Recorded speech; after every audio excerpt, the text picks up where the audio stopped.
Alright, I may have gone a little overboard this time. Again. But in my defense, I don't do book hauls very often, and my local Barnes& and Noble had some killer deals that I just could not pass up. So today we're talking about some absolutely awesome additions to my shelves, some new releases, some long overdue reads, and a couple of special editions that had my name on them. Not literally, metaphorically. I recently finished Malice by John Gwynne. My review for that is coming soon, so definitely keep an eye open for it. And I'm diving straight into Valor, the second book in the Faithful and the Fallen series. There's a lot I loved about Malice, especially the rich world building, the giants, and the classic coming of age story. Plus, who doesn't love an awesome animal companion? From this day forward, I'm declaring Storm as one of the best companions out there, bar none. That said, I did struggle a bit with how similar all of the POVs felt. There were times where I'd be a few pages into a chapter and I realized I had no idea who I was actually reading about. It led to a lot of flipping back and forth trying to keep track of the characters. I'm hoping that now that I'm more familiar with the cast, Valor will have a flow that's just a little bit more smooth for me. And despite those minor hiccups, I'm actually really excited to keep going. Malice left us at a pretty interesting point, and I'm digging the classic epic fantasy vibes with the whole good versus evil setup. There's something comforting about a story that leans into those traditional fantasy elements, and I have a feeling that Gwyn is about to crank things up a notch in Valor. If he can build on the strong foundations of Malice and give the characters more distinct voices, this series could easily become one of my favorites. Either way, I'm ready for more battles, more betrayals, and more of that good old-fashioned epic fantasy goodness. Empire of Silence is one of those books that seemed to come out of nowhere for me. Before I joined the BookTube community, I'd never even heard of it. But now I feel like I can't go a week without seeing someone mention it, review it, or sing its praises. It's one of the series that has a massive following, and the more I hear about it, the more I feel like I've been missing out. So, from what I understand, this is a space opera with a lot of classic fantasy vibes, kind of like a Dune meets The Name of the Wind. The story follows Hadrian Marlowe, a guy who ends up becoming this legendary figure in his universe, but from what I've heard, he's very much an unreliable narrator. It sounds like a story about legacy, myth, and the messy truth behind the larger-than-life stories. And I'm so here for that. I'm just a sucker for anything that blends sci-fi and fantasy elements. More on that later. And Empire of Silence seems like it leans into both genres heavily. I don't know if I'm going to get to it soon, but considering how often it comes up in conversation, I'm definitely looking forward to finding out what all the hype is about. And hey, if I end up loving it, at least there's a whole series waiting for me. Next up is Mickey 7 by Edward Ashton. I actually got this one recently for my Kobo because it sounded like a unique premise.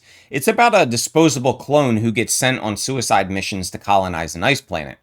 Every time he dies, he gets rebooted with most of his memories intact, which naturally just raises some deeply uncomfortable existential questions. And if that isn't enough to sell you on it, the real reason this shot up my TBR is because it's being turned into a movie by Bong Joon-ho, the guy behind Parasite and Snowpiercer. And the cast is absolutely stacked. We've got Robert Pattinson, Toni Collette, Mark Ruffalo, and Steven Yeun. It also appears to be fairly short, so worst case scenario, I haven't spent too much time reading it. Best case scenario, I get to read an awesome book and then see an awesome movie. Star Wars books and I go way back. Back in high school, I read a ton of them. Some were great, most were okay, some were truly awful. But for the most part, I had a blast. They scratched that itch for more Star Wars when there just weren't as many TV shows and movies constantly dropping on Disney+. But somewhere along the way, I just stopped keeping up. The last Star Wars novel I read was the final Darth Bane book, and I looked it up. That came out in 2010. 15 years later, here I am finally jumping back in, and what better way to do that than with Mace Windu, the Glass Abyss. First off, Mace Windu is an all-time favorite for me. The guy is just an absolute badass. He's got the Jedi discipline, but there's this edge to him, like he's always just this close to wrecking someone. And let's be real, a big part of that is Samuel L. Jackson. When you cast him as a Jedi and give him a purple lightsaber, you're basically guaranteeing that Kid Me is going to think he's the coolest guy in the galaxy. And yes, purple is my favorite color, so I may just be a little biased here. But still, a Mace Windu novel set in the Clone Wars era, that sounds exactly like the kind of Star Wars book I would have been all over back in the day. I have no idea what to expect going in. I haven't read anything by Stephen Barnes before, but I'm hoping for something that leans into Mace's unique take on the Jedi Code and some high stakes Clone Wars action. I have no idea if this book is going to rekindle my interest in Star Wars novels or if I'll read it and go, yeah, that was fun, back to my usual science fiction and fantasy. But either way, I'm excited to find out. N.K. Jemisin is one of those authors I feel like I should have read by now, and I'm definitely planning on it. She made my list of books that I'm totally going to get to in 2025. Fingers crossed. Her name has been everywhere for years, and people talk about her books like they're modern classics. At this point, I've lost count of how many times I've seen the Broken Earth trilogy recommended. I didn't realize it at the time I bought it, but The World We Make is actually a sequel to 2020's The City We Became, so now it looks like I'm going to have to go back and pick that one up as well. What's really cool about this one, though, is that it's a signed copy. I didn't even realize that Barnes & Noble sold signed copies of books, so I picked it up as soon as I saw it on the shelf. From what I understand, the series is a wild, genre-bending mix of urban fantasy, cosmic horror, and social commentary, all centered around the idea that cities can literally come alive and manifest as people, which just sounds awesome. If there's one thing I love in fantasy, is that books that, they take a weird high-concept premise and just run with it. Since I haven't read Jemisin before, I have no idea what I'm in for. Her books seem to have this reputation for being dense and ambitious and unlike anything else out there. And honestly, it sounds like exactly the type of thing that I'd be into. So yeah, I'm looking forward to finding out what all of the hype is about once I finish the first book. Last month, I announced that I would be reading through Stephen King's entire bibliography, which I am calling Into the Kingverse. I just reviewed Carrie, which I will link to in the description, so if you're interested in joining me as I work through his life's work, now's the perfect time to jump in. There's still plenty of King left to go. Seriously, I didn't realize that he had written like 70 novels at this point. Although I still have 18 books to go before I officially get to it in my read-through, when I saw the hardcover with a $5 off sticker at Barnes & Noble, I grabbed it immediately.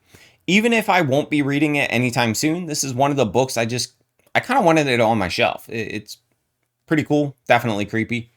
I've never actually read it before, but I've been familiar with the story for years. I love the 90s miniseries with Tim Curry.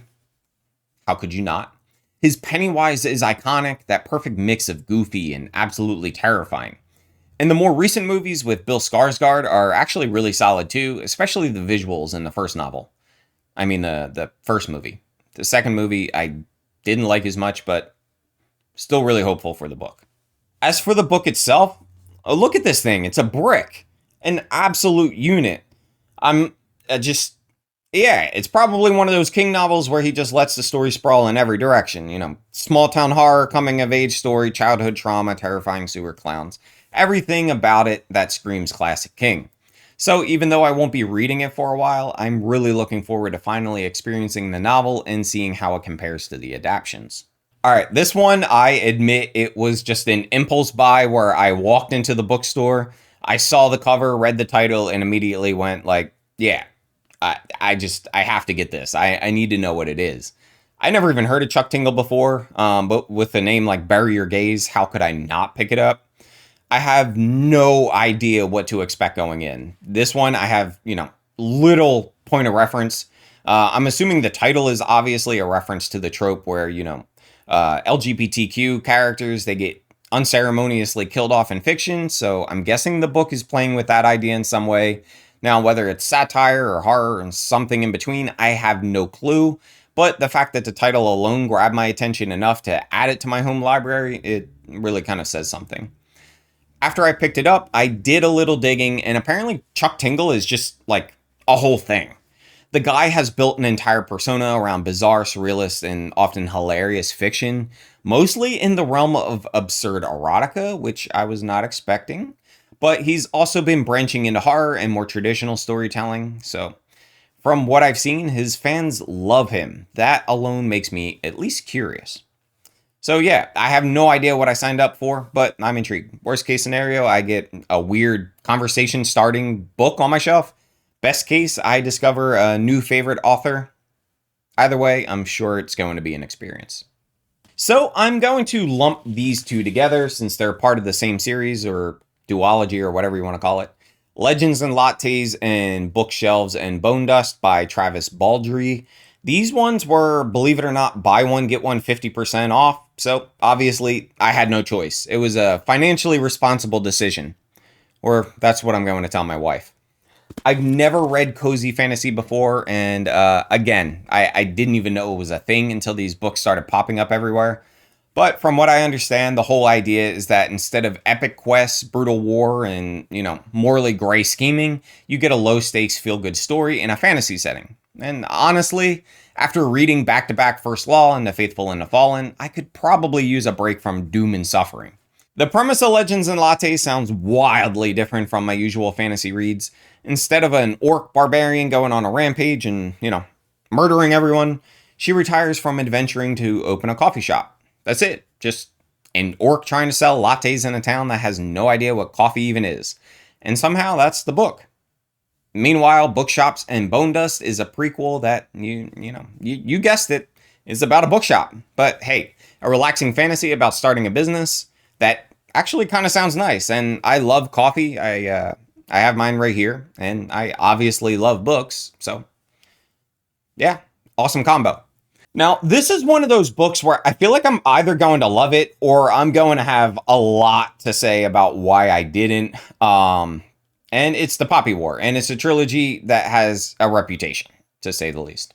Some people swear by it, others have very strong feelings about certain aspects of the story. But, the people who love it, they really love it. So I'm hoping I end up in that camp.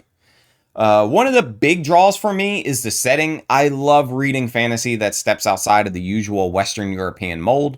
And the Poppy War is heavily inspired by 20th century Chinese history, particularly the Second Sino-Japanese War, which is just a brutal subject matter, I'm sure.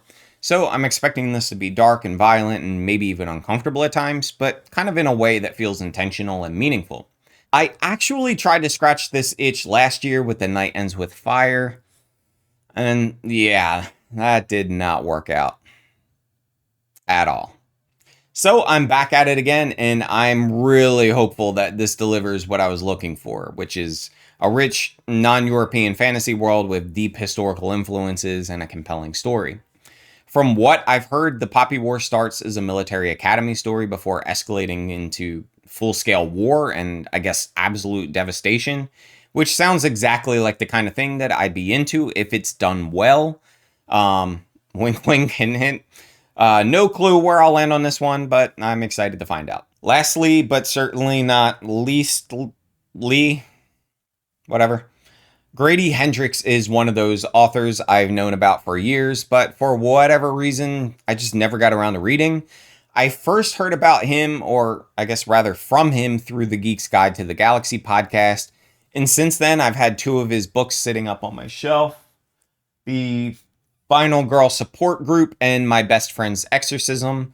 Both were gifts, and shamefully, both have been collecting dust. So naturally, instead of reading one of those, I went out and bought his newest one. Makes perfect sense, right? But there is a method to my madness here. I want to be relatively timely with Witchcraft for Wayward Girls, so I'm planning on making this one my first Hendrix read. If I like his writing style, great. I've already got two more lined up. If not, well, at least I gave it a fair shot. As for the book itself, I don't actually know much about it beyond the title, but that's kind of enough for me. Witchcraft, cool. Wayward Girls, yeah, I'm in. Hendrix is known for mixing horror with humor and nostalgia, so I'm expecting something fun, eerie, and maybe a little weird. If it clicks with me, I got the other two up on my shelf, and maybe they'll even jump to the top on my TBR. And if I don't like it, well, at least it's got this really cool cover. So that has that going for it. All right, I actually forgot one, and it's another ebook, so, kind of out of place, out of mind. But anyone who's been following this channel knows that I'm a big fan of the Dungeon Crawler Carl series. It was actually the first series I reviewed here, and I had a blast reading through it. But like with anything, sometimes you just need a break. So after 6 books of Carl Dona and the absolute chaos that is the crawl, I hit that point where I just needed to step away. But just a slight hiatus. I'm back though. This Inevitable Ruin is book number 7, and I'm finally ready to dive back in. At this point, I know what I'm getting with Matt Dinniman, which is hilarious, over-the-top action, ridiculous yet surprisingly deep world building, and somehow, despite all of the madness, actual emotional gut punches. It's kind of the magic of the series. I haven't started this one yet, but I'm really curious to see how Dinniman keeps the momentum going. We're deep into the crawl now, and every book has raised the stakes. I don't even know where he's going to kind of top off some of the wild twists from the last books, but if there's one thing Dungeon Crawler Carl does best, it is escalation. It's been nice taking a break, but I'm ready to get back into the crawl and see what kind of insanity waits Carl and Donut this time around. And that is the haul, a pretty solid mix of science fiction, fantasy, horror, and apparently cozy fantasy, which is a phrase I never thought I'd say. Some of these books I've been meaning to get to for years. Some were total impulse buys, and at least one of them, Bury Your Gaze, I'm looking at you, was purchased purely because the title stopped me in my tracks. But no regrets. I have no idea when I'm actually going to get to any of these. If you've been watching this channel for a while, you know how my TBR tends to work. But I'm excited for each one of them for different reasons, whether it's finally reading my first Jemisin novel, diving into Mace Windu after, a decade away from Star Wars books, or seeing if cozy fantasy can actually hold my attention. There's a lot to look forward to. Now, I want to hear from you. Have you read any of these? Are there any I should bump to the top of my list? And what books have you picked up recently? Let me know in the comments. Now, if you've enjoyed this video, don't forget to give it a thumbs up and share it with your friends, your family, and even your enemies. And if you really like this video, please subscribe. It'd be a big help. Take care, and I'll see you in the next one.